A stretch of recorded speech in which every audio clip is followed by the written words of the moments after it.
Got this Reinco hay blower here, resurrecting it from the dead. Sandblasted everything, and the fuel tank has a leak.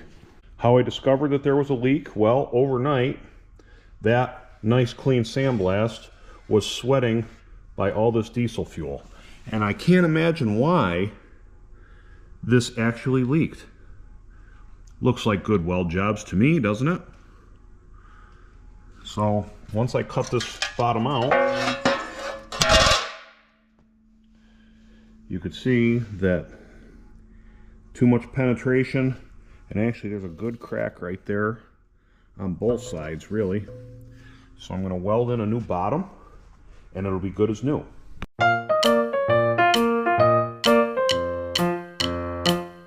Well, here it is, all done. Got nice welds all the way around. This bottom piece is actually 3/16 stainless steel. Didn't want any type of rust going on with our fuels today. Doesn't seem to have the lubricity like it's supposed to have.